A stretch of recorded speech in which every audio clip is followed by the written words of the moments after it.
Muy buenos días a todos. Me complace mucho saludarlos desde el Auditorio de Ingeniería de la Universidad de Anáhuac, México, en donde vamos a celebrar nuestro segundo BAID, ya el segundo BAID presencial, aquí en las instalaciones de la Universidad de Anáhuac, México. En esta ocasión, pues nuestro expositor es ni más ni menos que, voy a mostrar, él, Gonzalo. Hola, hola. Buenos días a todos. Muy buenos días. Acá está Gonzalo. Pues fíjense que Gonzalo es, pues es profesor aquí en la Universidad de Anáhuac, México. Además de ello, pues él es doctorante de nuestro doctorado en análisis cuantitativo del riesgo. Ah, no, ya es nada más análisis en riesgos, ¿verdad? Bueno, mi generación es análisis cuantitativo en riesgos, creo que la nueva generación. Ok. Está en marcha, es análisis en cuantitativo nada más. Ahí está.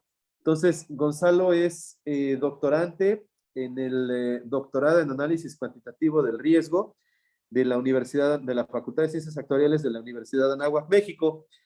Tiene toda la experiencia del mundo enseñando y haciendo modelación estocástica. Y bueno, pues para mí resulta ser un verdadero privilegio, es un honor poder contar con su presencia. Bienvenido, Gonzalo. Gracias, igualmente. Y bueno, pues voy a colocar aquí tu presentación. Entonces, estoy transmitiendo la pantalla para que todo el mundo pueda verla. Y he aquí, ya está listo. Perfecto. Muchas gracias, Daniel. Bien, bueno, pues vamos a comenzar con la presentación del día de hoy. El punto importante a considerar en esta presentación es, vamos a platicar de lo que podemos denominar un modelo estocástico discreto. Es decir, normalmente cuando hacemos modelos estocásticos son continuos y nuestras curvas son continuas en el tiempo del resultado. Lo que vamos a hacer en este caso es discreto. Lo vamos a hacer para una, para dos, para n personas. Ese es un punto a considerar. Ya vamos entrando en el detalle. Vamos a ver, por un lado, ahí, ya se me apagó esto.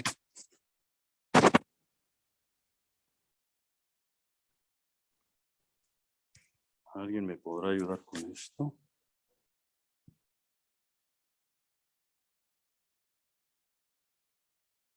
Un momento, por favor. Vamos a cambiar.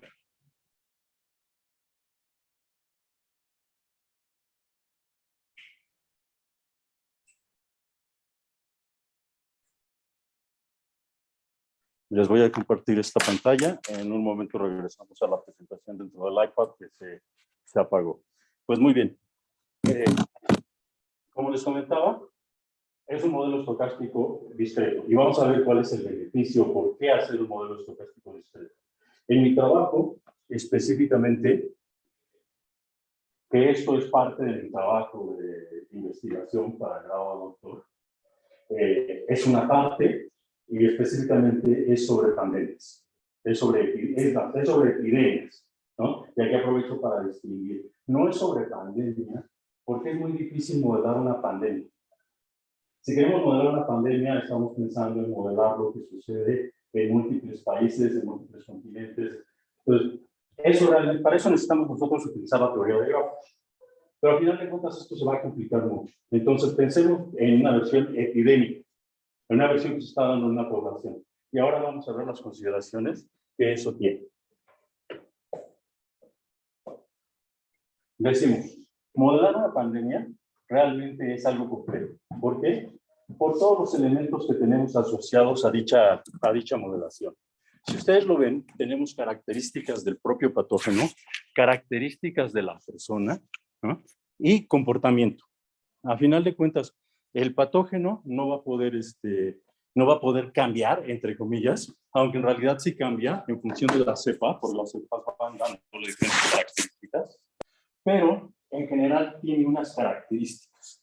Y a cada cepa le vamos a asignar una característica. Entonces, aquí ya puedo Yo me encargo de admitir a la gente, no te preocupes. Es que cambié la pantalla. ¿Me ibas a compartir esta? Ah, sí. Es que como se me apagó.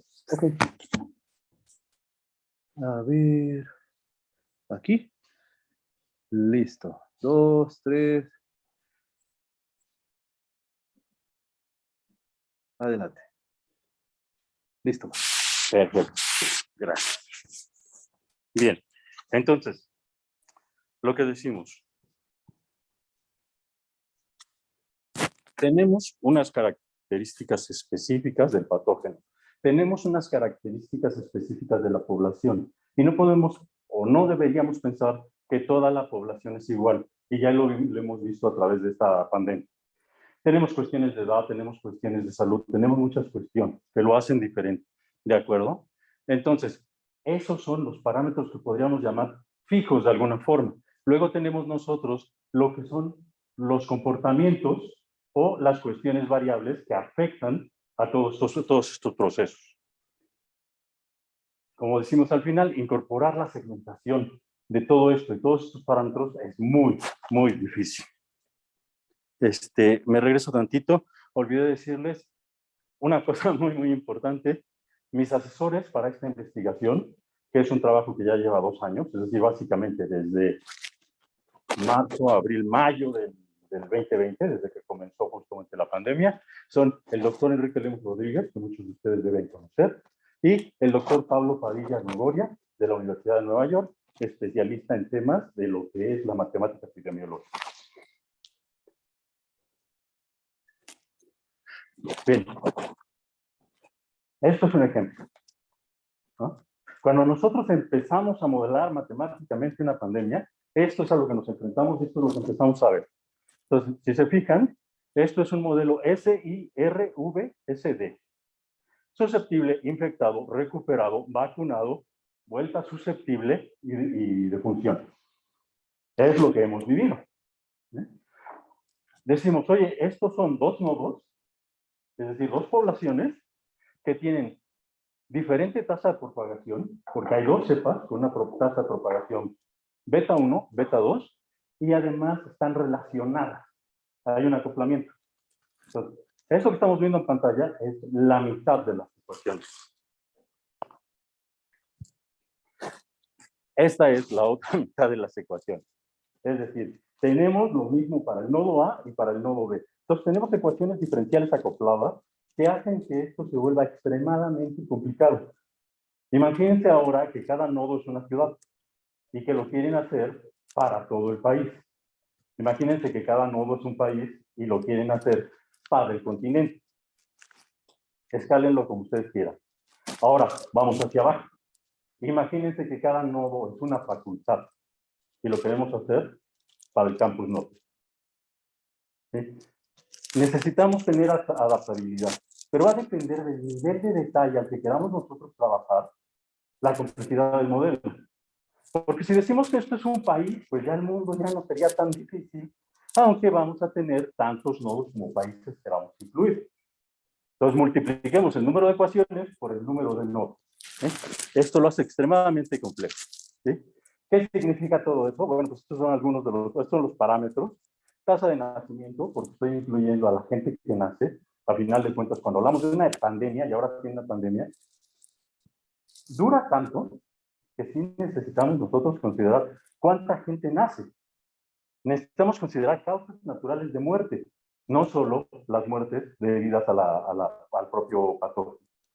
Estamos estudiando el patógeno y todas las demás. ¿Sí? Entonces, esto es nada más un pequeño ejemplo para que pensemos, oye, bueno, estamos haciendo nosotros la modelación matemática, ¿qué escogemos? Pues normalmente escogemos ecuaciones diferenciales. Y el problema es cuando empezamos a decir, bueno, si tenemos varios nodos, ahora vienen las ecuaciones diferenciales acopladas. ¿No? Entonces,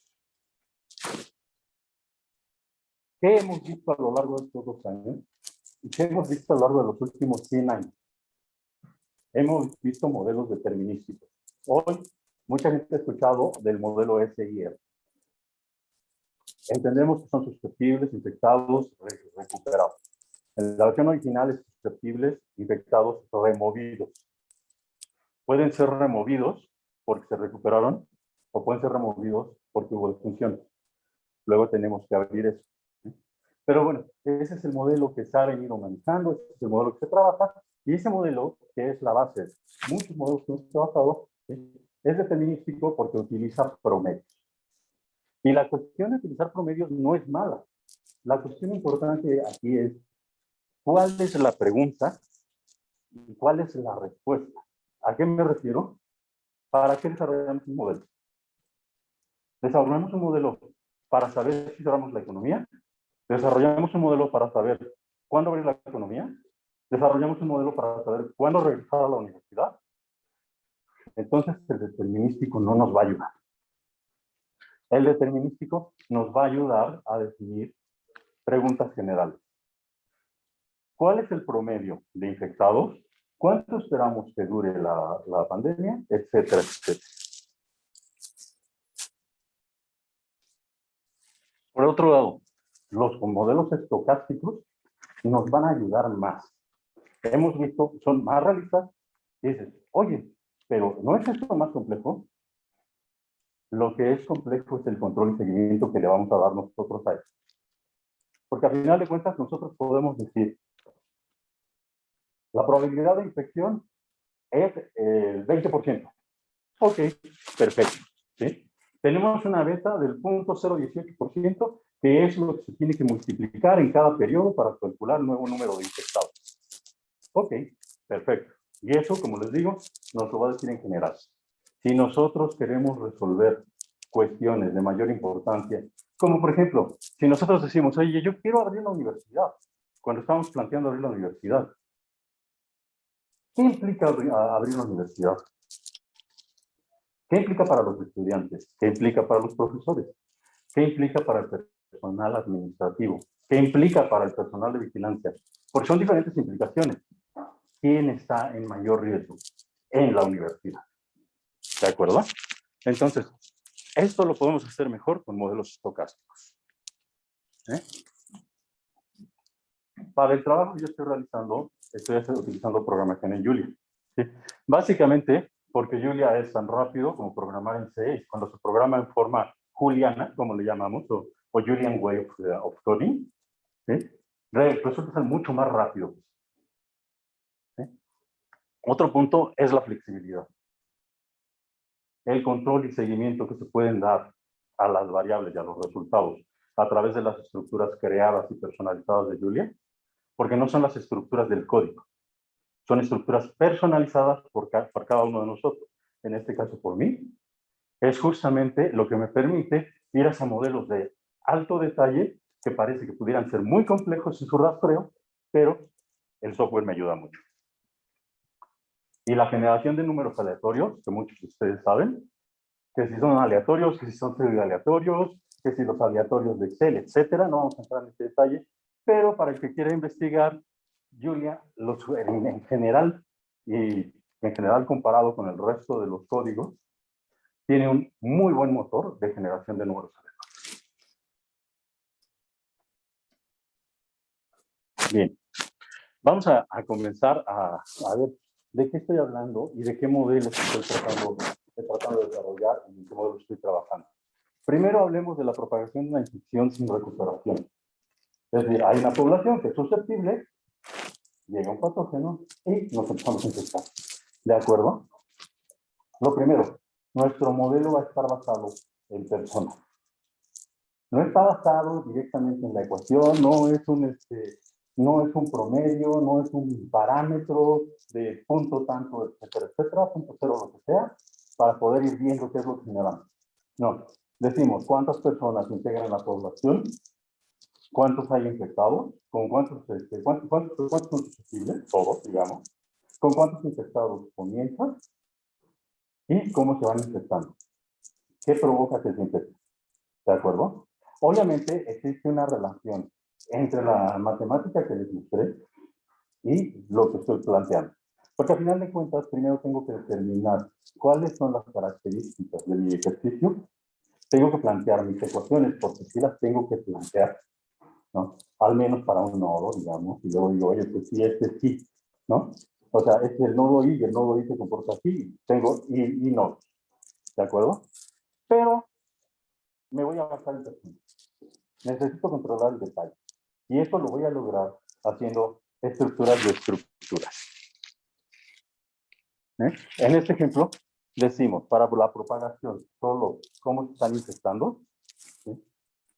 Voy a definir un dato que es estado y voy a decir solo pueden ser susceptibles e infectados, ¿no? Determino el tamaño de la población y digo, ok, voy a estructurar un vector que se llama un vector de personas, o digo, voy a crear una variable de personas y luego voy a crear un vector de personas y al final de cuentas, ahora sí que cada dato dentro del vector es una persona.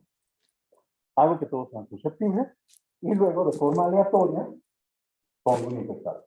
¿Sí? Aquí no estoy considerando si camino al lado de ese tipo de contacto hay. Estamos al principio de todo.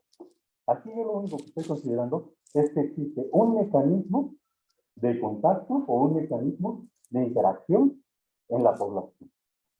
¿Sí? Y a través de ese mecanismo se puede infectar a la gente.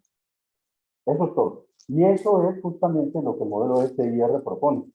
Por eso hablamos, y en la diapositiva anterior hablábamos de una población bien clara, donde todos pueden llegar a tener contacto con todos. Ahora, ya que dije esto, digo, ¿para cuál es la dinámica de mi propagación? Pues en mi caso lo que yo digo es, ok, voy a seleccionar una persona de forma aleatoria y esa persona, si es susceptible, pues actúe y haga lo que haga, no pasa nada. No importa cuántas interacciones tenga, no pasa nada. Sigo procesando, sigo escogiendo aleatoriamente personas. Cuando encuentro un infectado, digo, ok, encontré un infectado. Ahora, me quedo con ese infectado y hago la selección de una segunda persona. Si la persona es susceptible, hay una posible infección. Y hay una posible infección porque calculo o estimo con una probabilidad específica si esa interacción genera que el susceptible se enferme o no. Es decir, no es una cuestión de, ya, tuvieron interacción, entonces las trae, ¿no? Como cuando jugábamos a la roña de pequeño. No, hay una interacción y esa interacción con probabilidad P va a determinar si la persona se enferma o no. Entonces hay interacciones con infectados que producen enfermedad y otras. Perfecto, me la paso a la izquierda entonces.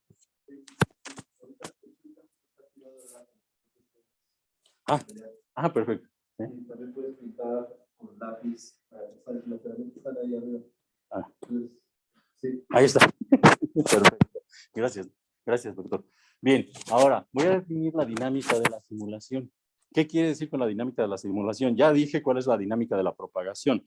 ¿Qué pasa con los contactos que hay entre las personas? Ahora, en la dinámica de la simulación, lo que quiero determinar es cuántos periodos vamos a tener nosotros por simulación y cuántas interacciones vamos a tener por periodo. Periodo puede ser hora, día, semana, mes. Por eso digo periodo. Todo va a depender, o sea, hay cosas que a lo mejor me dicen, oye, estás quedando muy arriba. Es que no quiero entrar en una definición específica de periodo es una hora, cada hora que pasas en la universidad, porque eso ya son características específicas y depende de lo que quieres evaluar.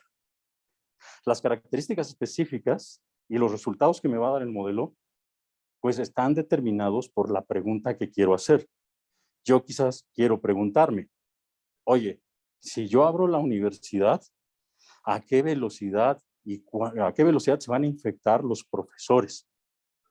¿Cuántos estudiantes esperaría yo tener infectados después de 3 semanas? Ese es el tipo de respuestas que podemos dar con esto. No nada más. Oye, si tenemos nosotros una matrícula de 12,000 personas, pues ¿en cuánto tiempo crees que se acabe esto dentro de esa población de 12,000 personas? Para eso podemos usar el determinístico. Muy bien. Entonces, lo que yo aquí defino es la n veces que quiero que las personas interactúen. Imagínense que yo digo que hay 100 personas en la población y que en un periodo determino que voy a correr 100 posibles interacciones. Esto quiere decir que estoy pensando que cada persona puede tener una interacción. Como yo elijo a las personas en forma aleatoria, Hay personas que en un periodo interactúan, hay personas que en un periodo no interactúan. Hay personas que interactúan en un periodo más de una vez, porque yo estoy justamente es la parte estocástica. Yo estoy eligiendo al azar 100 personas y no quiere decir que, a ti ya te elegí, ya no cuentas. No, yo hago 100 elecciones y con esas 100 elecciones evalúo 100 interacciones y eso es un periodo. Y luego determino que tengo 1000 periodos y esos 1000 periodos son una simulación.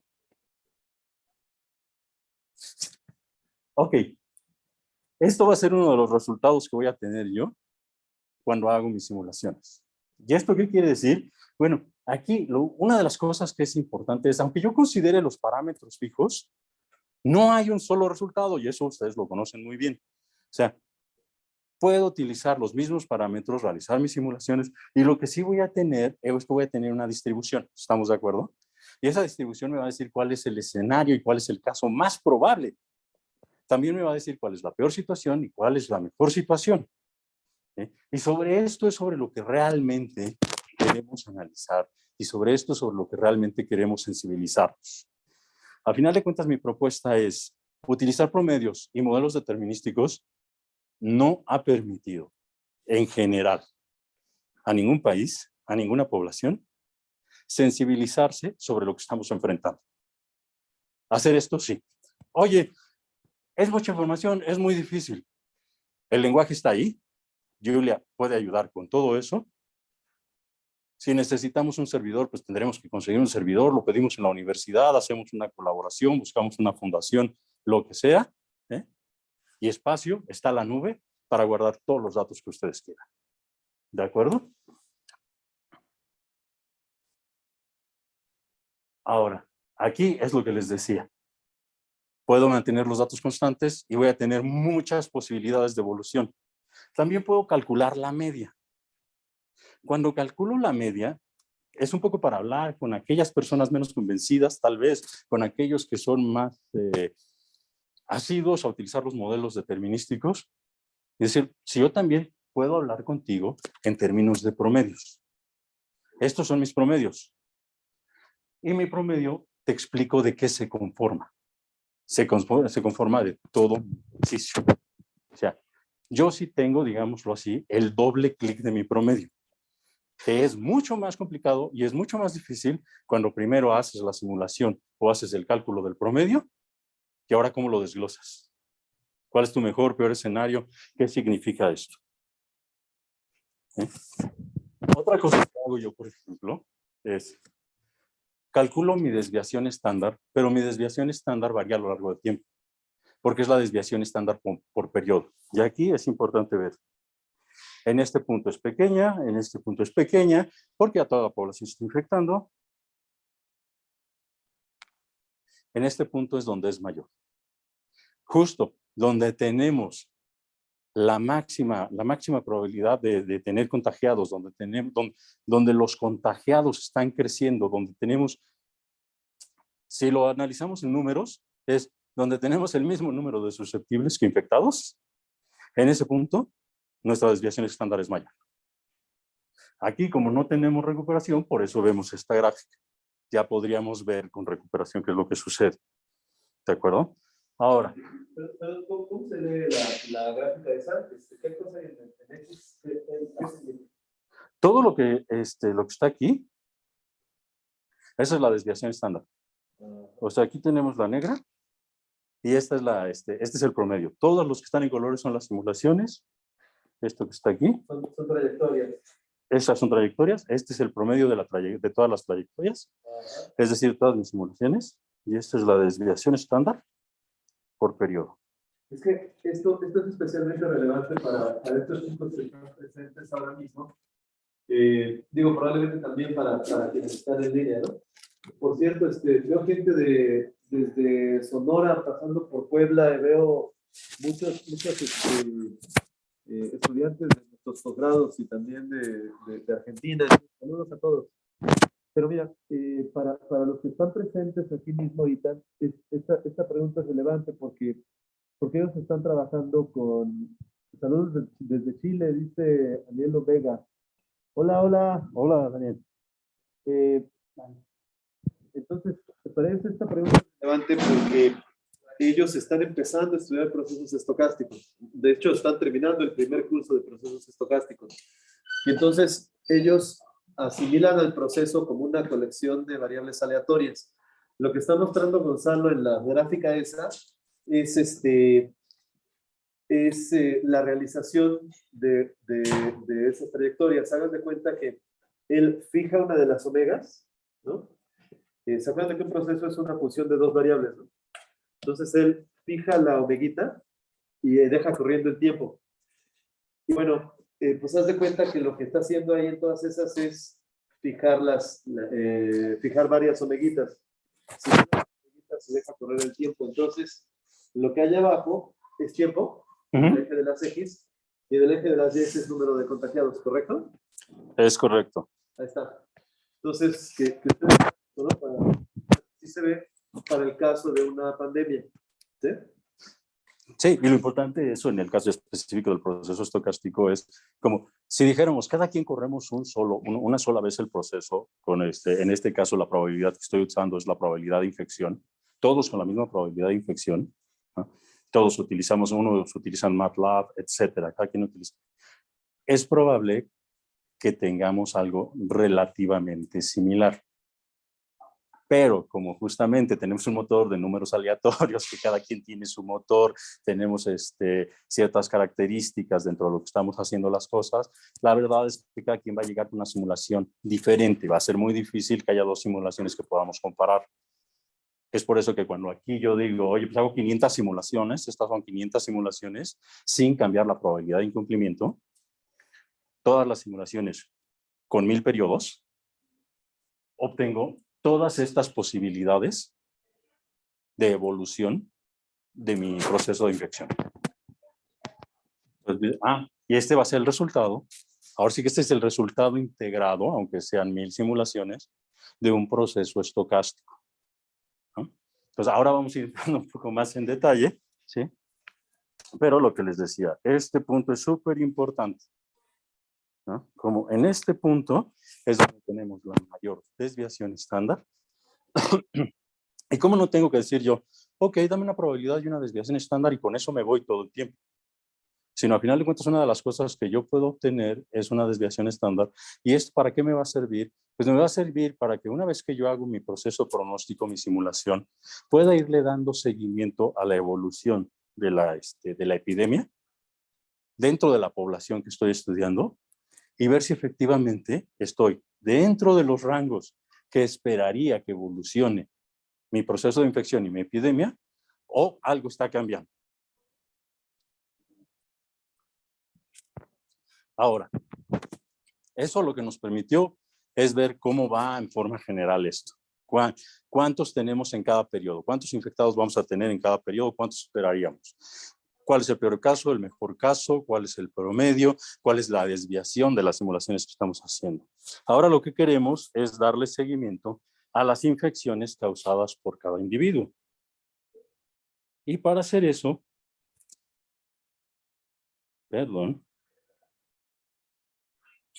dentro del mismo arreglo, y este ya es dentro del arreglo propio del modelo tecnológico, la variable persona o al elemento persona, porque persona ya no es una variable con un dato. Ahora persona es un elemento que puede integrar varias variables.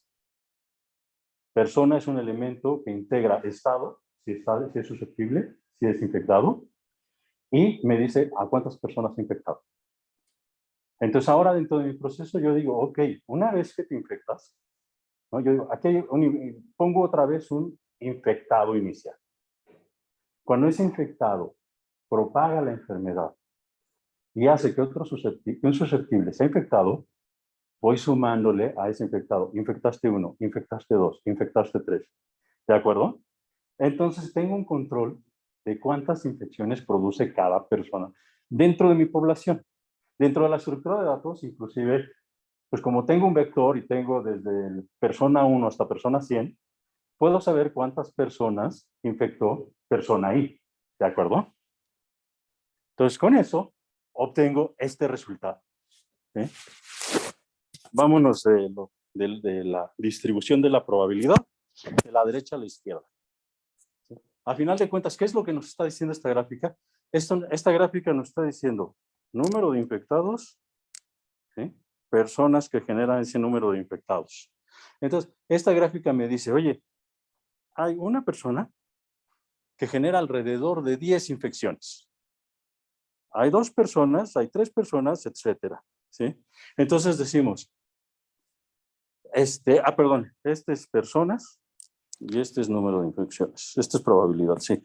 Entonces, aquí lo que vemos nosotros es nuestra distribución, ¿sí? Y podemos ver cuál es el número máximo de infecciones que puede generar, que se puede generar una persona, ¿no? ¿Qué probabilidad tiene una persona, ¿no?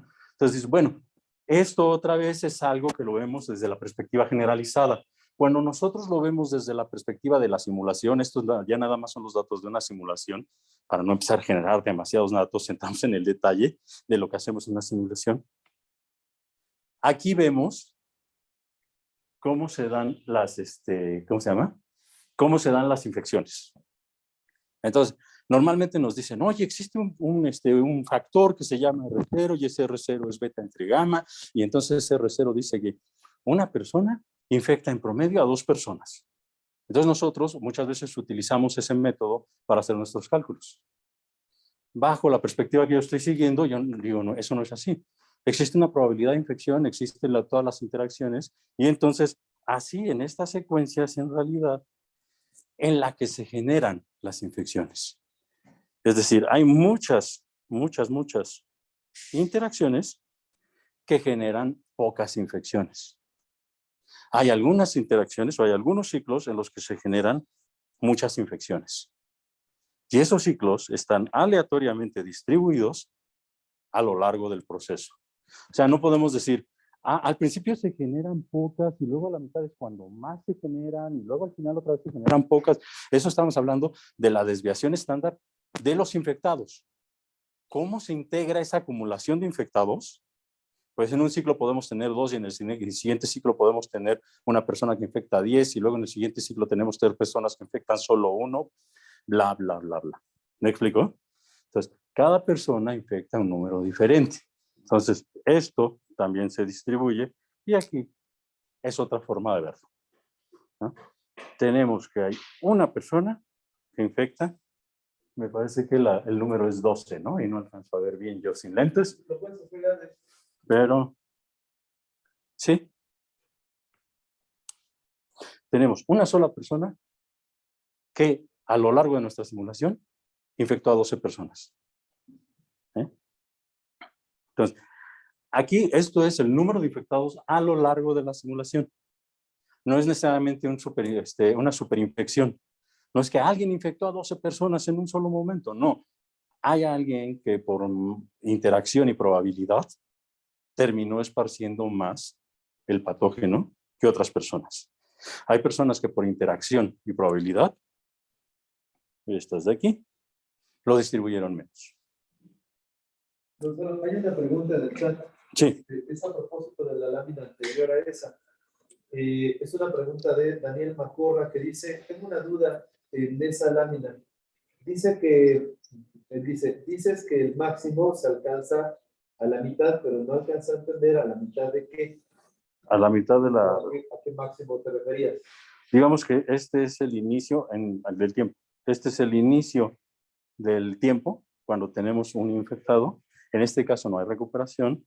Entonces, más o menos por acá estamos teniendo la finalización de nuestra epidemia, que es cuando ya no hay susceptibles y todos son infectados. Porque nada más tenemos 2 estados. Y aquí todo el mundo se infectó. No hay inmunidad, no hay nada. Es el caso básico. Entonces, este es el inicio, este es el final. Entonces, justo aquí es donde más, ¿cómo se llama? Donde la desviación estándar es mayor. Una vez que nosotros integramos la recuperación. Perdón, nada más entonces para fijar ideas con los chicos. Ellos están estudiando dentro del tema de los stocásticos a tiempo continuo. Están estudiando, por ejemplo, procesos de nacimientos, muerte y procesos de renovación y procesos de ramificación. Este es un caso y lo que nos mostraste es desviación, que pues es raíz de varianza, ¿no? Así como la función de varianza con varianza que ustedes estuvieron calculando. Aldo tiene una pregunta. Por ejemplo, el elemento que me dijo que en ese modelo ya es un elemento persona, ¿no? Ya no es una variable principal, ya tiene varios. Ese vector.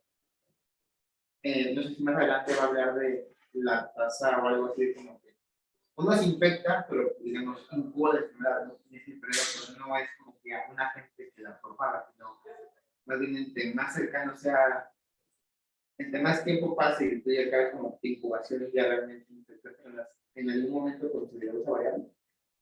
He hecho muchos ejercicios, la verdad es que he hecho varios ejercicios. Sí, de hecho hay un modelo que se llama SEIR, donde dice, realmente tienes susceptibles, expuestos, infectados y removidos. Expuestos es en el punto en el que una persona es contagiada, pero todavía no es contagiosa. Es decir, alguien la contagió, un I contagió a un S, pero no se convirtió en I, porque no es que, ahora sí, no es que después de una interacción aquí en esta área, una persona se infecte y salga infectando a los demás. Una vez después de esta interacción, una persona sale infectada, ¿no? Por ahí hay algo que hice yo de carga viral justamente, ¿no? Porque tiene suficiente carga viral en el cuerpo, ¿no? Porque hay una guerra, a final de cuentas, en la tesis sí lo explico, hay una guerra entre el cuerpo y el patógeno. O sea, no son, otra vez, no es la roña, no es las frases, ¿no? O sea, una vez que a mí me llega una carga viral, esa carga viral, digamos que tiene un valor epsilon, o la podemos evaluar nosotros como una carga viral epsilon. Eso es lo que vale, ¿sí? Esas son las unidades por medición, una media. Ahora, yo digo, hay un epsilon que realmente produce que te infectes. Debajo de ese epsilon no te infectas, ¿sí? Entonces, tú puedes llegar a tener el virus y solo estás expuesto. El virus tiene que incubarse dentro de tu cuerpo, el virus tiene que empezar a reproducirse dentro de tu cuerpo y después el virus encuentra la forma de expandirse dentro de tu cuerpo y empezar realmente a ser expelido a través de aerosol, a través de las lágrimas, a través de la saliva, etc. Entonces, sí lo he considerado, es un modelo a seguir, ¿no? Al final de cuentas, aquí hay una cosa muy importante y lo vamos a ver, a ver si me anticipo con los recuperados, ¿no? Yo puedo determinar los recuperados. Cuando yo les dije que R0 es beta entre gamma, R0, digo, beta, justamente es el factor de propagación. Y beta es número de contactos por probabilidad, ¿no? Entonces nosotros estamos abajo de beta, o sea, no, R0 para nosotros es un promedio y es como la volatilidad del portafolio. O sea, para mí R0 es un resultado, no es un parámetro para modelar.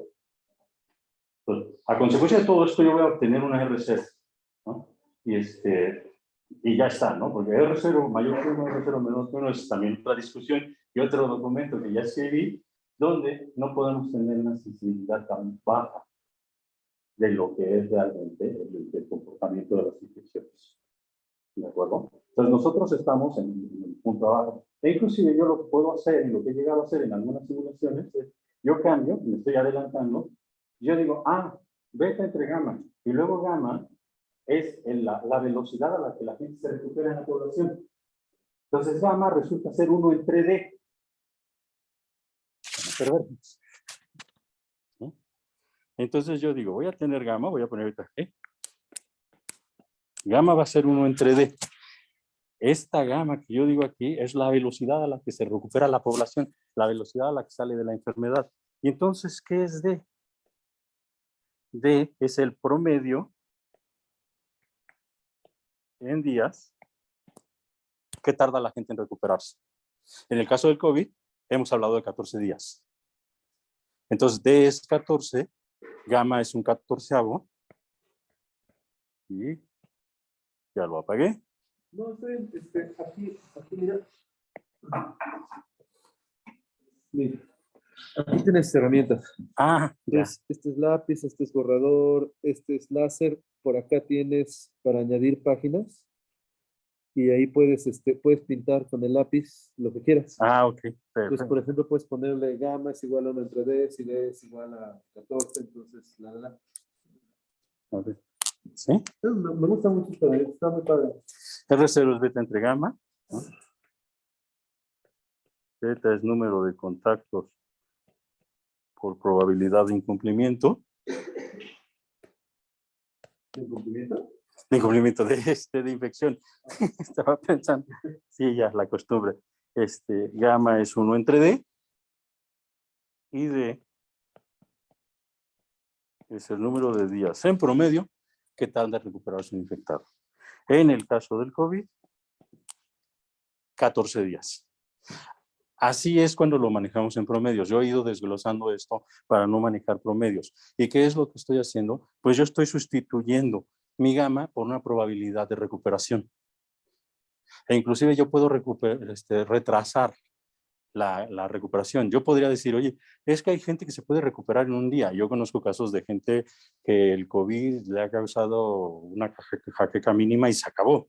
Y conozco casos que el COVID, ya en casos públicos, que el COVID le ha durado por ahí a un jugador de fútbol en Europa, creo que duró 3 meses o 6 meses, no me acuerdo, dando positivo en pruebas de COVID. Entonces, estamos hablando de, estamos hablando de promedios, ¿no?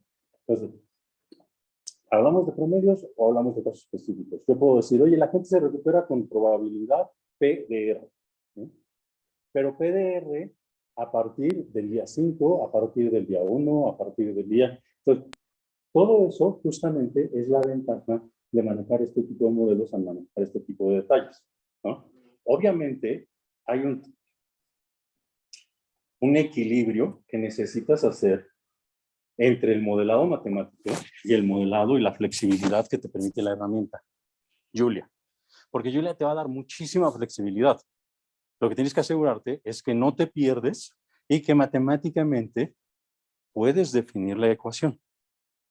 ¿Ah? Oye, espera, entonces R0 es beta por Beta entre gamma. número de días. No, R0 es beta entre gamma. Ajá. Gamma Entonces, es 1 entre D. ajá. D es el número de días que en promedio tarda una persona en recuperarse. Por eso les digo que R0 es un resultado. Pues el promedio de promedios. Ajá. La N chiquita, ¿qué cosa es? Es ¿Cuál? la N chiquita con esta N chiquita. Es el número de interacciones. Número de interacciones, P es probabilidad de contagio Ajá. y D es número de días. Días de recuperación. Entonces, a final de cuentas, gamma haces nada más el 1 entre D para generar el factor de velocidad en que la gente se recupera. Pero otra vez, no estás viendo quién se recupera, o sea, no tienes persona 1, persona N para ver quién salió.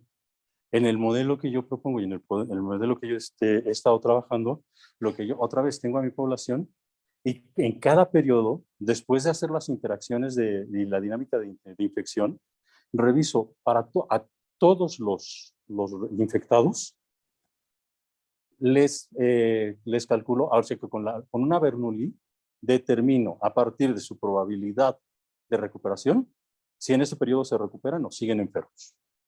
La N chiquita es número de interacciones al día. Por periodo, sí. O sea que entonces la beta es el promedio de las personas que contagio, mientras que tengo COVID. El promedio realmente es R0. Eso, perdón, sí, R0 es el promedio de las personas que contagio, sí. Sí, y haciendo el comercial en Actuarios Trabajando, hay un documento que habla justamente de la parte de R0, el primero que publicamos. Órale, sí, eso es en Actuarios Trabajando número 10, debe ser. Sí, lo pueden encontrar en el sitio del Colegio Nacional de Actuarios. Sí, muy bien. Muy bien. Entonces, ahora, cuando nosotros integramos la recuperación, obtenemos la típica gráfica que hemos visto siempre. ¿Eh? Y justo me pasaba yo por aquí para terminar de explicar lo que preguntaba Daniel. Este es el punto del número máximo de infectados. En este punto, normalmente tienes el mismo número de susceptibles que de infectados. Y cuando lo haces en promedios y cuando lo haces en general, eso va a ser así. ¿Por qué? Porque, ¿cómo me pasaba yo para acá? Omita.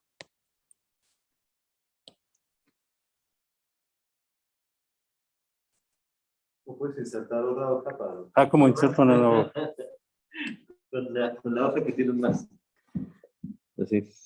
Entonces ahí no necesitas borrar ya. Perfecto. Porque al final de cuentas, yo lo que voy a tener es que voy a tener, ¿cómo se llama? 1, bla, bla, bla, bla, bla, bla, infectados. Y voy a tener susceptibles de N a 1, digamos. Entonces, hay un punto, inclusive, déjenme hacerlo así.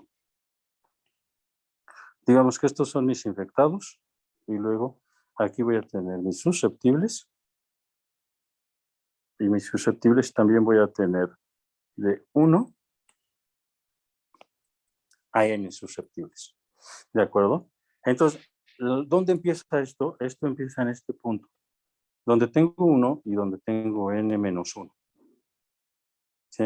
Y al final de cuentas, en lo que nosotros estábamos viendo, aquí lo que voy a terminar es con N y con 0. ¿De acuerdo?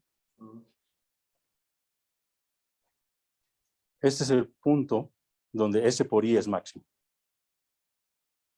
Entonces es el punto donde, de acuerdo al modelo de Kerman-McKendrick, hay el mayor número de interacciones entre susceptibles e infectados. Y eso lo que provoca, justamente, es que tengamos esto aquí. Bien, siguiente página. Me gana la tecnología, pero ¿qué le vamos a hacer? No, pues yo digo, ¿qué le vamos a hacer? Perfecto. Otra vez, podemos volver a tener nuestras gráficas y podemos volver a obtener nuestro detalle. Lo podemos tener por simulación, lo podemos tener aquí. El tema importante aquí es, va a depender de cuántos vectores determine yo registrar en cada simulación y cómo organice yo mis vectores de vectores. Eso lo vamos a ver al final. De hecho, sí. En ese modelo está considerando que una vez que el infectado coincida la probabilidad de recuperación y se recupere, ¿se vuelve susceptible o tiene algún periodo de inmunidad? En mi modelo tiene un periodo de inmunidad. En mi modelo tiene un periodo de inmunidad y la inmunidad, tanto para el recuperado como para las personas vacunadas, estoy pensando en dejarla igual en 6 meses.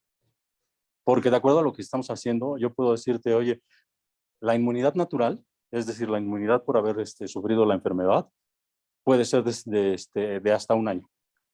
La inmunidad de Pfizer, que es una vacuna eficiente, puede ser de 6 meses. Y la inmunidad de Abdala, lo siento, tenía que decirlo, puede ser de 2 semanas. ¿Por qué? Porque es una vacuna mucho menos eficiente, es una vacuna que no se ha probado, es una vacuna para... ¿Cuál? Abdala. Sí, yo puse, por eso lo dije, Abdala es la vacuna cubana que le quieren poner a los niños. ¿Dónde están los datos de Abdala? ¿Dónde está dónde está fase 1, fase 2, fase 3? ¿Dónde está la publicación? Oye, ¿sabía de esa? ¿Ustedes sabían? No, yo por eso lo mencioné, pero hay una vacuna llamada Abdala que supuestamente, y según dicen, no me meteré más allá para que no polemizar, según dicen, es muy buena y es la que se ha aplicado en Cuba y es la que ha logrado maravillas en Cuba. Órale. Los datos que tenemos de Cuba son los datos oficiales, así es que no digo más. No, está bien, qué padre, ¿eh? Pero bueno, vamos a llegar a ver esto, ¿no? Porque es muy rápido y se los enseño de una vez. Si se fijan, yo determino mi elemento persona, que ya no le llamo variable, guarda un estado, que puede guardar todos estos estados. Ese mismo elemento persona dice cuántas personas infectó en la simulación. Puedo hacer clusters dividiéndolo por edad. Puedo decir es una persona de 20 a 30, es una persona de 30, etcétera, etcétera. Puedo determinar la salud física de la persona, es decir, si está saludable, si tiene morbilidad, si tiene más de una morbilidad, etcétera. Puedo determinar su perfil, la actividad que realiza dentro de la población, ¿sí? Puedo determinar si cada vez que interactúa tiene 1, 2 o 7 interacciones, alta, media, baja. Y puedo determinar... Solo 1, 2 o 7, ¿no? No puedo determinar todas las que yo quiera. O sea, a final de cuentas, todos estos valores, pues son los valores de tu simulación. O sea, tú determinas todo lo que tú quieres. Este es un ejemplo. O sea, porque yo puedo hacer S y R nada más, ¿están de acuerdo? O puedo determinar todos estos estados, ¿no? Por ejemplo, en el principio nosotros habíamos dicho S, I. Y eso fue lo primero que vimos. Y ahora dijimos, oye, vamos a incluir R, removidos, ¿no? Entonces, eso es lo que nosotros decimos, ¿no? Infectados pues serán enteros positivos. Y luego, ¿por qué digo que edad, salud física cambian PI? Porque yo puedo trabajar inclusive con diferente PI. Hay una probabilidad de infección que es básicamente la probabilidad de infección es lo que le llamamos la virulencia de la cepa. Porque además aquí yo tengo elemento patógeno y mi elemento patógeno tiene varias cepas. Como sucede con todas las enfermedades, como lo hemos visto y lo publica la OMS por parte del COVID. ¿Sí? Entonces, tiene una probabilidad de recuperación, tiene una virulencia, pero además de que cada cepa tiene una probabilidad de infección determinada, cuando yo hago la Bernoulli, puedo considerar que la probabilidad de infección de la interacción es diferente si está siendo realizada entre dos personas de 20 años, dos estudiantes universitarios, o está siendo realizada entre una persona de 20 años y una persona de 58 años, es decir, un estudiante y un profesor. Entonces, ¿qué sucede? Que la misma interacción entre dos personas, puedo manipular mi probabilidad de infección sin cambiar la probabilidad de infección de la cepa, pero sí la puedo aumentar en función de las características del individuo. Es adulto mayor, tiene diabetes, lo que ustedes me digan. Sí. En la parte de la lámina anterior, por ejemplo, para esos datos en su simulación, me imagino que como datos de la INEGI, para la parte de salud, movilidad, actividad que realiza, ¿no? Pero en esos datos, ¿usted realiza algún tipo de muestreo estratificado? Porque, digamos, tienes tu población entera, ¿no? Pero, digamos, para hacerlo como un poco más exacto, pues pueden hacerlo, digamos, del estado de Ciudad de México, Estado de México, Sonora, ¿no? Y al final de cuentas, pues no es igual el representativo de la muestra que te da la INEGI global que de este estado, ¿no? Por supuesto, por supuesto. Lo que yo voy a hacer y lo que estoy utilizando es la universidad, la población de Campus Norte. Entonces, o sea, lo que presento yo en la tesis es con los datos de la población de Campus Norte. Y por eso ya ves que le pongo por ahí administrativo, estudiante, profesor, puedo poner vigilancia, puedo poner mantenimiento, puedo poner teller, las personas que trabajan en la cafetería, las personas que trabajan en el restaurante. Puedo definirlo de esa forma. O sea, al final de cuentas, pues, yo tomo mi población y veo, de acuerdo a la población conocida, qué clústeres me importa crear y cuáles tengo que definir, ¿no? Este modelo es más útil para el detalle y para poblaciones pequeñas y medianas, ¿no? Hay una cosa y hay una cuestión que vamos a ver y que tiene que ver con la integración que ya vamos a pasar ahí, tiene que ver con la integración del espacio. Hasta este punto, lo que yo había dicho es que hay un mecanismo a través del cual la gente interactúa, que hay una población bien mezclada y que todos pueden interactuar con todos, ¿no? Ahora decimos, pero eso lo puedo cambiar. ¿Por qué? Porque yo al final de cuentas puedo crear un espacio, ¿sí? Y cuando yo creo un espacio donde toda esa población habita, un espacio, pensemos, quiero ver un espacio geográfico. Vamos a ver qué características le queremos dar al espacio geográfico, pero eso esta vez sí lo vamos a mantener muy simple. Cuando yo creo mi espacio, lo que voy a crear es una cuadrícula. Entonces creo una cuadrícula de D por D, ¿sí? Donde la distancia mínima de recorrido es 1 entre D. Es decir, si es 10 por 10, pues la distancia mínima de recorrido es 1/10 de la dimensión. Es decir, es unitario, todo el tiempo es unitario. Y las personas se mueven mínimo una unidad cuando les toca moverse. Pero aquí, como ya había determinado, aquí si lo ven, en este ejemplo, empieza aquí. Esta es una caminata aleatoria en 2 dimensiones. Y esta caminata aleatoria termina aquí, pasando de aquí para acá. Entonces, en cada periodo, esta es simplemente una caminata aleatoria, es la gráfica de una caminata aleatoria. Entonces, 1 paso, 2 pasos, 3 pasos, empezó en este punto, terminó en este punto. Hay reglas para mantenerlo dentro de mi cuadrícula. Como es caminata aleatoria, se puede mover sobre el eje de las X y de las Y en cualquiera de los 2 sentidos en cada oportunidad. Justamente esa aleatoriedad de movilidad también le tengo que dar a mi simulación. ¿Sí? Ahora, yo puedo decir que se mueva solo una unidad o que se mueva 10 unidades. Y eso en función de qué, otra vez puede ser en función del perfil. Si es un administrativo, digo que se mueve una unidad por periodo de tiempo. Porque los administrativos, el equipo administrativo, trabaja en un edificio donde en realidad es la gente la que nos acercamos a ellos. Ellos realmente su movilidad es poca. Cuando digo un profesor, puedo decir que un profesor su movilidad es 5. ¿No? Hoy, ¿por qué? Porque viene aquí a esta sala, va a otra sala, etc. Y cuando digo un estudiante, puedo decir que la movilidad del estudiante es 8. ¿Por qué? Porque va a diferentes salones, porque va a la biblioteca, porque va a la cafetería. Entonces, también puedo determinar yo la movilidad. Esto de aquí es un ejemplo de las caminatas aleatorias. Y este ejemplo de las caminatas aleatorias, simplemente otra vez todos partieron de aquí. Y ahora sí que, dependiendo del número de periodos que yo ponga, se pueden mover por cualquier lugar. Por eso hago yo mi cuadrícula, para restringirlos a un espacio específico.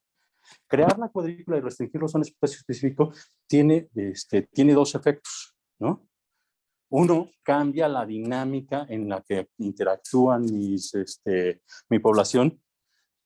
2, limita con quién puede interactuar una persona. Porque la persona, para interactuar con alguien, la persona tiene una ubicación en la cuadrícula. ¿Se acuerdan cuando jugaban batalla naval? Y al final de cuentas teníamos nosotros los barcos en una posición específica, ¿no? Entonces, así vamos a poner a las personas nosotros en la cuadrícula. Y cuando nosotros les damos movilidad, pues esa movilidad que les damos está restringida al número de pasos por periodo. Si tenemos a alguien en 0,0, pues va a ser muy difícil que interactúe con alguien en 50,50. ¿No? Entonces, por eso es que digo que ya la integración del espacio en el modelo restringe con quién puedes interactuar. Aquí no ocurre que llegan a alguna de las fronteras y se quedan ahí. Esas son las reglas que tengo aquí. Sí, o sea, sí. Sí, cuando una persona puede llegar a la frontera y quedar parado en la frontera. Ahí está Sí, la sí, regla. exacto. Si la persona se quiere salir de la frontera, no puede salirse de la frontera. Entonces, pues, permanece donde está. Una persona, solo una persona puede habitar un punto en la cuadrícula. Cuando una persona quiere habitar el punto de la cuadrícula ocupado, no puede. Pero ahí es cuando se genera la interacción. En el modelo que estoy presentando, en este modelo, la interacción está guiada por la persona que se está moviendo. Es decir, si I choca con S, calculo la probabilidad de que I infecte a S. Bueno, tengo la probabilidad de que I infecte a S y ejecuto la Bernoulli. ¿De acuerdo? Si S choca con I, no pasa nada. Es como el borracho que quiere llegar O sea, que está viendo si llega a su casa, llega al bar. Si llega a su casa, su mujer lo guarda ahí, ya no puede salir. Y si llega al bar, el bar lo guarda ahí, tampoco puede salir, ¿no? Es como eso. Nada más que en el modelo de Gonzalo, en vez de ser la mujer y el bar, simplemente es, calcula la probabilidad de que se salga. Si sale que debe de salirse, entonces lo que pasa es que se queda ahí un tiempo más hasta la siguiente simulación en donde, a ver, ¿hasta dónde van? Ay, no son borrachos, aquí son contagiados. Ahora, ¿esto para qué nos sirve? Porque al final de cuentas nosotros podríamos hacer diferentes cuadrículas, podríamos determinar que los estudiantes de actuaría e ingeniería pertenecen a una cuadrícula, que los estudiantes de medicina pertenecen a otra cuadrícula, que los estudiantes de comunicación, diseño y arquitectura pertenecen a otra cuadrícula, porque estamos en diferentes edificios. En ese sentido nos conviene incorporar el espacio. Se las pongo todavía más compleja. Puede haber interacciones entre cada uno de esos nodos, que fue lo que les dije, y eso lo manejamos a través de grafos hipercolación. ¿Y eso qué quiere decir? Que a final de cuentas hay gente que puede interactuar, o sea, cuando tú interactúas con la gente de la facultad, tomo en cuenta el espacio. Pero tú puedes llegar a interactuar con gente de otra facultad. Entonces puedo integrar, o sea, puedo limitar a la interacción de las personas en el espacio y utilizar también otra regla para hacer interacciones donde no considero el espacio, porque una persona de la Facultad de Actuaría puede entrar en contacto con una persona de la Facultad de Arquitectura. ¿En dónde? En la biblioteca, en la cafetería, en el comedor. Entonces, vamos, o sea, a final de cuentas, si lo ven, sí es un monstruo en estructura, ¿no? Pero no lo veamos como un monstruo en estructura, de tienes que crear todo eso. No, quiero que lo veamos como que es un modelo altamente flexible. Sí, claro. ¿No? Y lo que yo estoy buscando, oye, y entonces dijiste, tu modelo tiene que responder a una pregunta. Sí. ¿A qué pregunta quiere responder? ¿Qué pregunta pretende responder mi modelo? ¿Es posible crear un modelo general para las epidemias? Porque hoy los modelos no son generales para las epidemias. Cuando nosotros nos metemos en el detalle, aunque decimos que es el SIR, y está Kerman McKendrick, está Reed Frost, y está etcétera, etcétera, realmente es que debemos tomar diferentes características para el ébola, para el dengue, para etcétera, etcétera. Cuando estamos hablando del dengue, tengo que considerar el vector, que es un mosquito, tengo que considerar el comportamiento del mosquito y luego eso lo traduzco en un número, ¿sí? Y ese número es específico para una infección que se traduce a través de un vector. Y esa no es necesaria ni se utiliza cuando nosotros estamos hablando de una enfermedad como el COVID o de una enfermedad como la gripe, ¿no? Yo hacía la broma, que a veces parece cruel, y creo que puede ser cruel, ¿no? Cuando se decía, así lo voy a poner, cuando se decía que los niños no se enfermaban, que los niños sí podían recibir la enfermedad, pero no se informaban, yo hacía una broma muy cruel con mis dos asesores de tesis, con Lemus y con Padilla, y les decía, oye, ¿y si yo hago mi modelo y determino que el niño es un vector? Eso no es una broma. Eso puede ser. Sí. Digo, o sea, a final de cuentas, oye, no se infecta, pero sí puede transmitir el virus. Pues entonces el niño es un vector. Porque si tienes una maestra enferma en el kinder y la maestra infecta a uno de los niños, el niño va a ser asintomático, no le va a pasar nada, pero el niño va a ir a su casa, el niño interactúa con sus padres, interactúa con la abuela, etcétera. El niño es un vector. Oye, pregunta, ¿este espacio de movilidad para el caso del ejercicio que tú estás conduciendo con la comunidad de Anáhuac, México Campus Norte, es el Campus Norte? Sí. ¿Ok? Está súper interesante. Ok, y supongo que la respuesta, en teoría, para la pregunta que formulas de si es posible hacer el modelo general, la respuesta teórica es sí, pero, ¿no? Sí. O sea, la respuesta de mi tesis es sí es posible. O sea, yo propongo esto como la estructura de un modelo general. O sea, yo lo que estoy haciendo aquí realmente, estoy creando los cuadritos de mi propio Lego. Como yo lo consideré, Lego tiene, no sé cuántas son, Lego tiene 7 o 17 o N tipos de piezas con la cual puedes construir casi lo que quieras. Luego hay piezas específicas para el batimóvil, para lo que ustedes quieran, pero hay N piezas específicas con las que nació Lego, con las que podías construir una casa, con las que podías construir un castillo, etc. ¿Qué piensas especiales tiene el Batimóvil? La forma, ¿no? No, se me ocurre, pero un castillo, por ejemplo, lo que son el techo de los torreones, pues son especiales, ya son las figuritas estas rojas del Lego. ¿Te acuerdas que esa es así nada más? El techo del torreón o de la torre, ¿sí? Pues es la figurita roja, que esa no la construyes con nada, o sea, esa, pues, ¿cuántas torres tiene tu castillo? ¿Cuántas figuritas de esas necesitas? Pero construir, levantar la torre per se, levantar las paredes, son piezas comunes. Tienes una puerta que sube y baja, que también es una pieza especial, pero lo que quiero decir es, Lego tiene cuadritos de 2 dimensiones, de 3 dimensiones, en forma de, como el Tetris, digamos, el Tetris. Esos son los elementos básicos. Entonces, mi tesis se basa en definir un modelo para modelar, ahora sí que un método de modelación epidémica basado en piezas elementales. Entonces, puedo construir un modelo para cualquier, o sea, puedo tener las bases de un modelo para cualquier epidemia. Sí, es lo que estoy tratando de probar aquí, ¿no? Oye, ¿puedes hacer esto? Sí, lo puedo hacer. Oye, ¿puedes hacer aquello? Sí, lo puedes hacer. Obviamente, esto necesita tener un fundamento. Que no. Esto necesita tener un fundamento teórico o un fundamento matemático. Y ese fundamento matemático es lo que les digo que es teoría de grafos, es percolación. ¿De acuerdo? Y algunos elementos más, ¿no? La definición de mis fórmulas es a través de diferentes ecuaciones diferenciales. Ahora, ecuaciones diferenciales acopladas. Okay.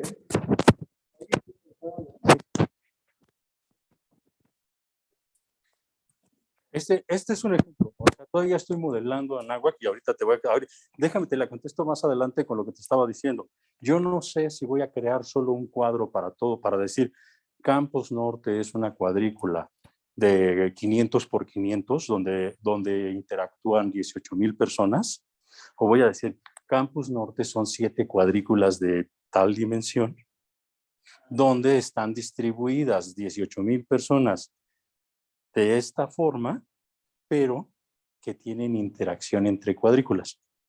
O sea, es lo que quería preguntarnos, por ejemplo, cuadrícula 1 es un servicio, por ejemplo, la cuadrícula de biblioteca, todo eso es algo que tú puedes ligar de cuadrícula 7 a esa y luego regresamos, digamos, ¿no? Claro. Llega, estudia, pero bueno, en clase no se regresa, no, Sí. no camina.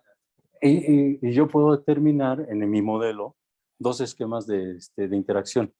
Un esquema de interacción que te da movilidad en la cuadrícula, que ese es el esquema de interacción con las personas de la propia facultad. Y otro esquema en paralelo, que también se está ejecutando, de interacción sin considerar el espacio, donde las personas de la facultad de actuaría pueden interactuar con cualquier persona de cualquier facultad. ¿Y qué estoy diciendo? Lo que pasa es que si no tengo que ubicar a una persona en diferentes niveles, ahora sí que tengo que crear diferentes cuadrículas y ubicar a la persona en diferentes cuadrículas y ver si se salió de la cuadrícula facultad de actuaría para entrar a la cuadrícula biblioteca, y luego si se sale de biblioteca para entrar a estadio, y si se sale de estadio, ¿sí? Entonces digo, no, yo lo que hago es determinar la cuadrícula por facultad, y eso es lo que estoy determinando, justamente es la parte, así que es la parte que todavía tengo que detallar, ¿sí? Entonces tengo 2 interacciones, porque al final de cuentas ustedes o todos nosotros interactuamos en ingeniería y actuaría aquí, en este edificio, pero es probable que hayan quedado de tomar un café o de comer o de estudiar con alguien de otra facultad, porque tienen un familiar, porque tienen buenos amigos, por muchas razones. Entonces, Ahora sí que era una de las partes finales de esto, lo que les quería decir, el modelo de interacciones no es o no es uno u otro. Puedo inclusive utilizar los dos modelos de interacciones. ¿Sí? Ahora sí que justo, pues les digo, esto es un Lego, ¿no? Como decíamos, podemos construir un castillo, podemos construir el Batimóvil. O sea, lo que yo estoy haciendo es un Lego. Y este Lego, al final, como el Lego, pues tiene posibilidades, entre comillas, infinitas. Bien. La dinámica de la movilidad ya la comentamos un poco. Ahora, esta es la dinámica de movilidad que vamos a tener nosotros en la, ¿cómo se llama? Vamos a tener nosotros en el espacio. Y permítanme cambiarme. Ahora sí.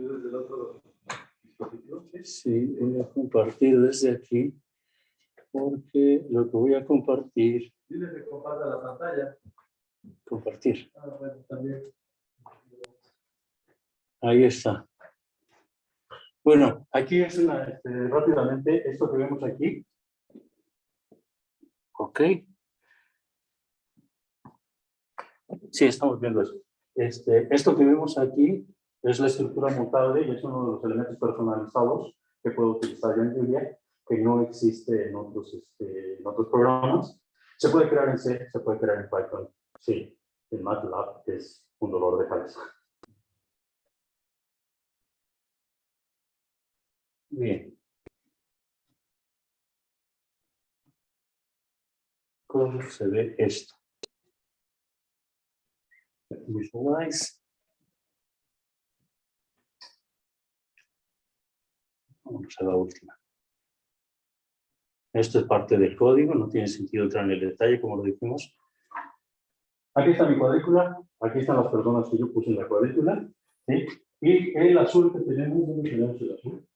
Este puntito azul que tenemos aquí es el infectado, todos los demás son susceptibles. Eso es lo que hace mi modelo. Aquí están viendo que estoy en el periodo 1253. ¿Sí? Si ven, ya tengo varios puntitos azules. Ya tengo varias infecciones.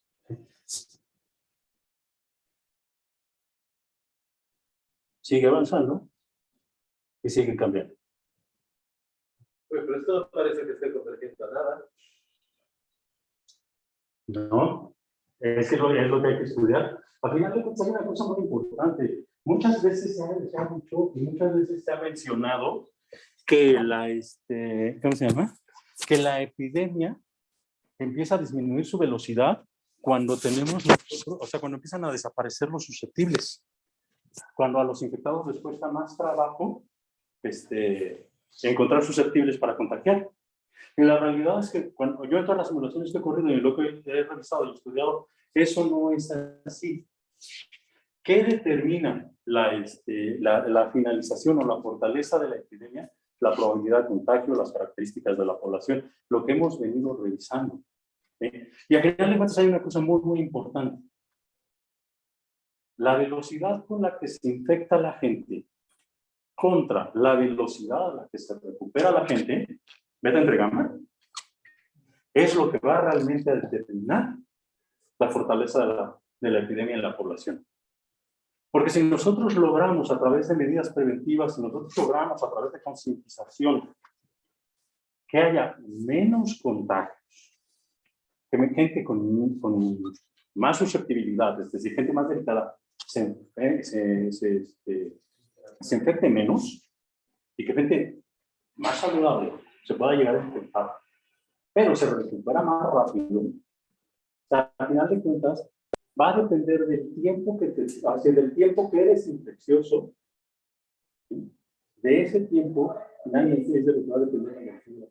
Si tú te recuperas rápidamente, o analizando el periodo de recuperación de las personas y trabajando en disminuir nosotros la fuerza de la infección, la velocidad a la que se infectan, lo que nosotros necesitamos es que la gente se infecte más lento, ¿no? Que el incremento de las infecciones sea más lento que el incremento de las recuperaciones.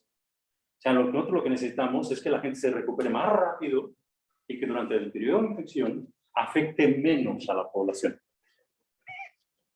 No es cierto que es la falta de susceptibles lo que detiene una epidemia. Y justamente el modelo lo dice aquí. O sea, esto, de hecho, aquí, esta corrida que hago yo a 5.000 periodos, lo que están viendo ustedes, no lo estoy corriendo de forma interactiva, lo puedo correr de forma interactiva, pero lo que sucede es que si yo lo corro de forma interactiva, cada vez que yo muevo mi potenciómetro, cada vez que me voy para atrás y regreso y empiezo a avanzar, empiezo a calcular nuevas probabilidades y entonces nunca vamos a ver el mismo modelo. Entonces realmente lo que tiene aquí es una simulación de imágenes. ¿No? De lo contrario, pues como todo el tiempo estoy yendo para adelante y para atrás, estoy haciendo cálculos, nunca ven la misma imagen, nunca ven la misma secuencia. Entonces nada más aclaro eso, porque dice, oye, ¿y eso lo calculas en línea? Lo puedo calcular. Sí lo puedo calcular en tiempo real. No tarda mucho, va a depender del número de poblaciones, del número de simulaciones, etcétera, ¿sí? Pero lo puedo calcular en tiempo real. La desventaja es que voy para adelante, voy para atrás, este modelo es aleatorio, es estocástico, nunca vamos a ver lo mismo. Oye, pero entonces si por ejemplo nosotros le damos un periodo de inmunidad posterior a que, por ejemplo, la gente se contagió, ya no digamos a que tomemos medidas de control, estrategias de control específicas, como por ejemplo vacunar. Si nosotros hacemos que el tiempo que una persona es inmune después de agarrar el bicho sea más largo, esta gráfica efectivamente va a converger a que ya va a dejar de haber contagiados, eventualmente. Sí, sí, o sea, al final de cuentas, esta gráfica hacia lo que va a converger es a que solo tengas recuperados y susceptibles. Y en algún momento desaparezcan los infectados. ¿Por qué? Pero al final de cuentas, o sea, los infectados, conforme los vas controlando, ¿no? Cada vez tienes, cuando empiezas a tener un declive del número de infectados, o tienes gente que nunca se infectó, o tienes gente que se infectó y se recuperó. Ahora, hay que tener cuidado porque no o sea, los infectados deberían converger a cero, pero debemos tener cuidado. Y una de las cosas que platicaba yo con Lemus y con Padilla, estamos de acuerdo en eso los tres, es recordemos que hay cosas que no necesariamente van a llegar a cero, no necesariamente las enfermedades van a desaparecer. Claro. Y un ejemplo es la gripe. O sea, porque una pregunta que hacía Enrique es, ok, oye, y la gripe siempre se ha dicho que es estacional, siempre se ha dicho que es de invierno, digamos, ¿no? Entonces, ¿la gripe desaparece en primavera y reaparece al inicio del invierno? No. Ahí hay un periodo de latencia en el que la gripe todavía está dentro de la población, pero en unos niveles tan bajos que R0 puede ser de 0.2, de 0.3, ¿me explicó? O sea, la gripe está básicamente tratando de sobrevivir la época de calor. Está bien, está bien. La situación es esta, y esto creo que el grupo que está presente aquí lo entiende perfectamente bien. Vamos, no contamos con un estado absorbente. Si contáramos con un estado absorbente, entonces, pues eventualmente tenderíamos a que se acabó y ya se absorbió se absorbió la cadena en ese estado absorbente, y la cosa es ver cuándo. En este caso no contamos con eso, pero creo que vale la pena hacerse la pregunta, ¿cuál es la distribución límite? Sí. ¿No? Sí. Y bueno, pues en la distribución límite, a menos de que la probabilidad de que te contagies sea cero, pues ya no te vas a contagiar nunca, pero al menos podríamos con este modelo hacernos esa pregunta. O sea, ustedes sí lo entienden, o sea, pues sí, ¿no? O sea, lo que yo quiero es calcular la probabilidad de que eventualmente me contagie. Eso es, para allá vamos, ¿no? ¿Sí, ¿sí está bien? ¿Es para allá que vamos? Así es, para allá que vamos. Ahora, ¿podemos llegar nosotros a converger a cero? Sí, hay enfermedades que han desaparecido. Ok. O sea, sí hay enfermedades en las cuales lo hemos logrado. Que de hecho hay enfermedades que dijimos que habían desaparecido, se me van a dar los ejemplos, ya han aparecido en los últimos 10 años. Sí. ¿No? Pero, o sea, es un ejemplo donde la habíamos logrado controlar, ¿no? Pero inclusive ahí hubo una latencia, probablemente no en la población humana, ya nos meteríamos en un tema de biología y tal, probablemente la latencia de esa enfermedad es en otra población. Llámenle en el vector, los mosquitos, las chinches, cualquier insecto, ¿no? Con el que el humano o los animales con los que convive el humano pueden tener contacto. Los murciélagos, uno se los come, ¿no?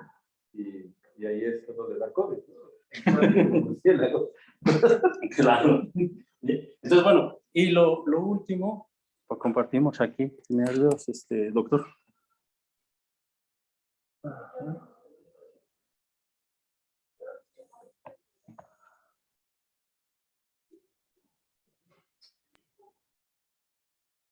Ok.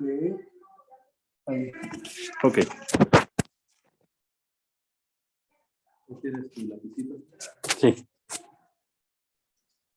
Bueno, hemos platicado también un poco acerca de la evolución del modelo, ¿no? Podemos continuar el desarrollo del modelo. Esto es básicamente lo que hemos dicho.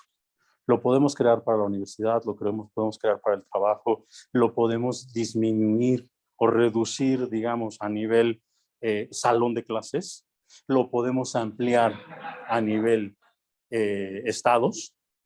Entonces, es multidimensional, ahora sí, en ese sentido es multidimensional y está en función de lo que estamos buscando hacer, ¿no?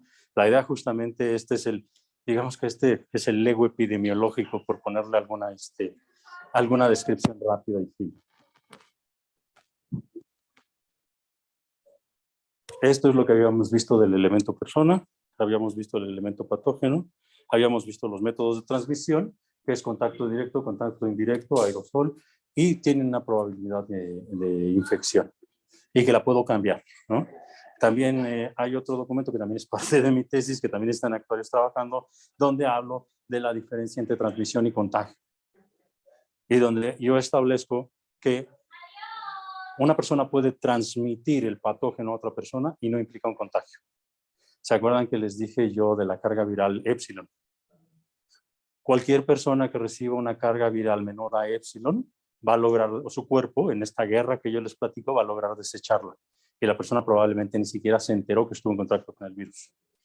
Cuando una persona recibe una carga viral mayor a épsilon, es cuando se contagia. Entonces, transmisión y contagio, desde mi perspectiva y desde mi trabajo, no son lo mismo. Puede darse transmisión sin existir contagio, dado que tu contagio determina que vas a sufrir la enfermedad. Y también podemos poner las vacunas.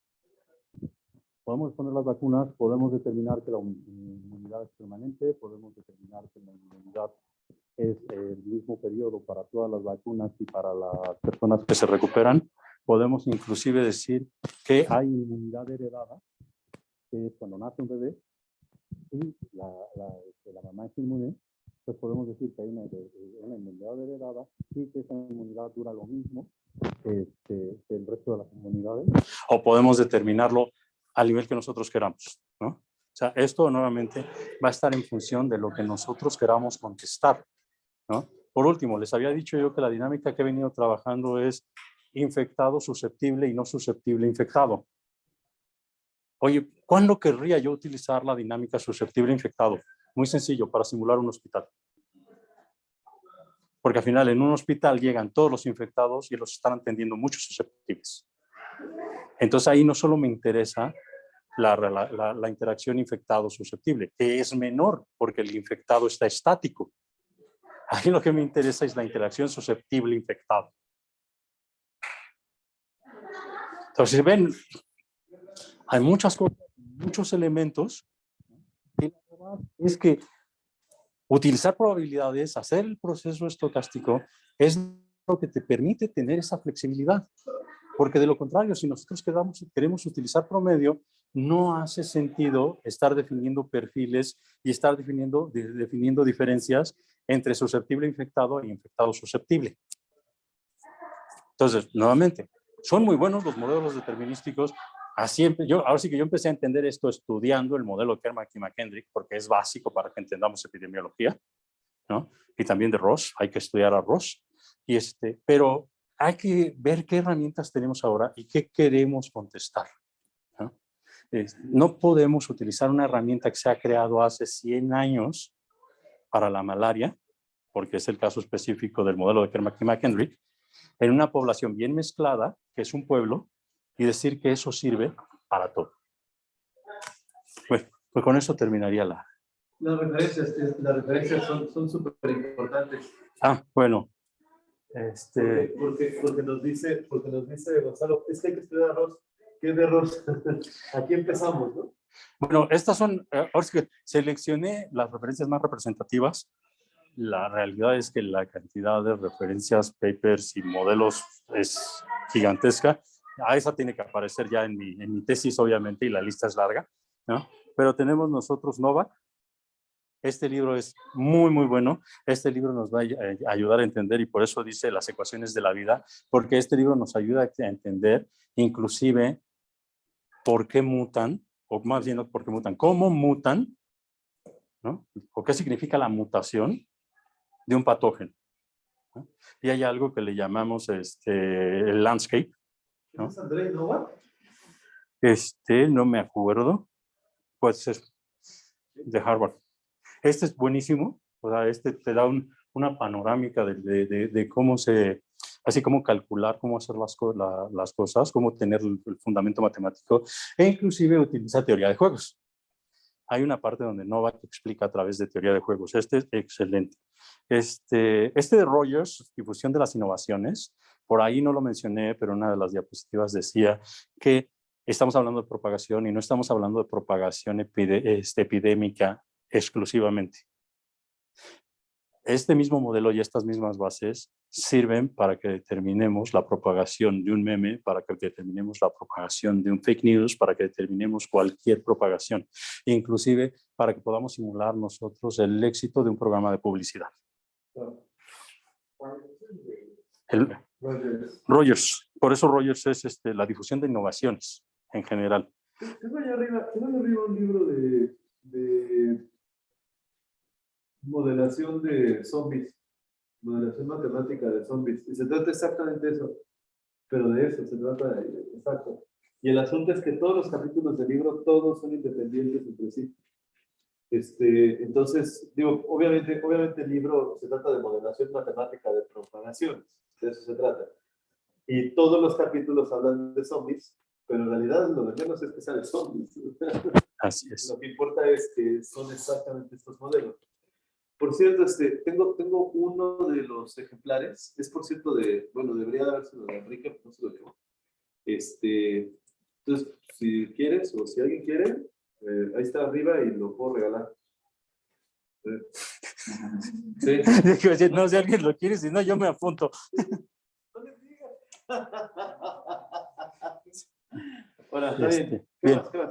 Sí, inclusive aquí hay una cosa muy importante. Contagio, la película Contagio tiene bases epidemiológicas, hay cosas que dice bien, hay cosas que conforme hemos platicado, vuelvan a ver y van a ver, hay cosas que, ok, esta es la visión general. No está mal el fundamento. Hay que entender cuando estamos hablando de la generalidad y cuando estamos hablando de la particularidad. La temporada 1 de The Walking Dead es buenísima.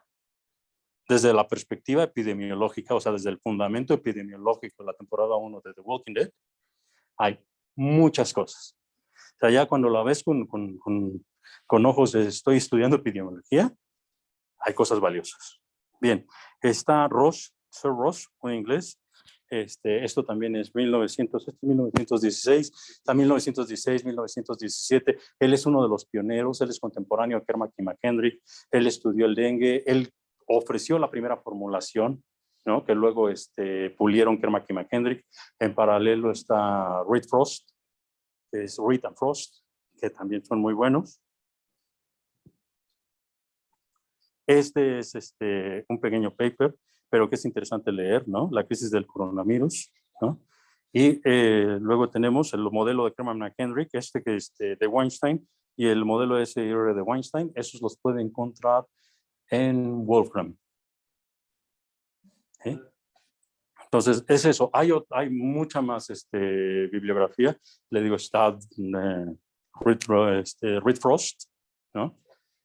Que es un modelo similar al Herman McKendrick, pero justamente ellos sustituyen y empiezan justo a meter probabilidades en lugar de meter promedios, lo cual se vuelve muy, muy interesante. En el año pasado hubo una presentación por parte de un equipo de investigadores italianos en la conferencia anual de MATLAB, donde hicieron una simulación muy padre, muy valiosa. ¿Sí fue el año pasado o hace 2 años? Creo que fue el pasado o hace 2 años, en la conferencia de MATLAB.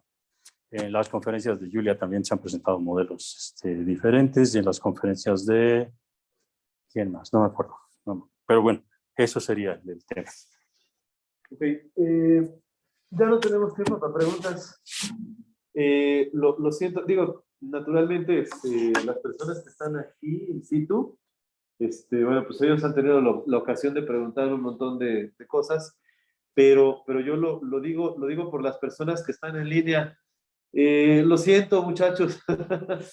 Entonces, miren, vamos a proceder simplemente a la entrega de un pequeño reconocimiento para Gonzalo. Lo muestro ahora en pantalla. Esta es la versión digital. La versión que le vamos a dar ya está impresa en papel membretado. Entonces dice, maestro Gonzalo González, doctorado en riesgos, estudiante del doctorado en riesgos, Facultad de Ciencias Actuariales. Por medio de esta carta, me complace dirigirme respetuosamente a usted para felicitarlo sinceramente por su participación como expositor en el seminario BAID, que tuvo verificativo hoy de 10 a 12 con este tema: modelación estocástica de pandemias con registro histórico. El objetivo del seminario es ofrecer al gremio actuarial mexicano y a la comunidad anáhuac un foro vivo de discusión sobre temas relevantes de actualidad, mientras que facilitamos para ellos la validación de horas de educación continua, y su colaboración nos resulta esencial para lograr este cometido. Sin más por el momento, quedo usted dejándole un saludo cordial y agradeciéndole la distinción de su atención. Sigo a sus órdenes para ampliar o detallar la información aquí presentada. Entonces, este es el reconocimiento que le vamos a dar a Gonzalo. Muchas gracias.